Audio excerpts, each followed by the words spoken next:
તો અમદાવાદ શહેરમાં જોવા મળેલા દીપડાની હજુ સુધી કોઈ ભાળ નથી। સવારે શરણદીપ સોસાયટી નજીક વન વિભાગે શોધખોળ કરી છે। શેલામાં જાડી ઝાંખરાવાળા વિસ્તારમાં ચેકિંગ કરાયું છે અને હવે શેલા બાદ અન્ય વિસ્તારમાં પણ દીપડાની શોધખોળ હાથ ધરવામાં આવી રહી છે। સાણંદ તરફથી દિશામાં દીપડાની શોધખોળ હાથ ધરાઈ છે। સોસાયટીમાંથી નીકળ્યા બાદ કોઈ નવા પુરાવા નથી મળ્યા। આરએફઓનું આ કહેવું છે। દીપડો અહીં નથી તેની ખાતરી ન થાય ત્યાં સુધી તપાસ ચાલુ રહેશે। અહીંથી દીપડો ચુંડાલ ગયો હોય તેવી શક્યતા ઓછી છે। આરએફઓનું આ કહેવું છે।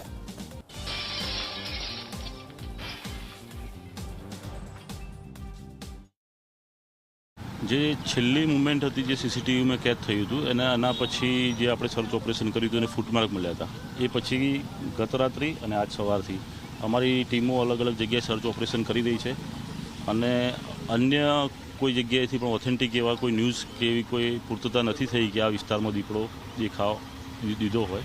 તેમ છતાં અમે સંભવિત ક્ષેત્ર જે છે કે જ્યાં દીપડો હોઈ શકે અને સંભવિત છે ત્યાં તમામ જગ્યાએ સર્ચ ઓપરેશન કરી અને ટીમો દ્વારા સ્થળ વિઝિટ કરીને ચેક કરીએ છીએ।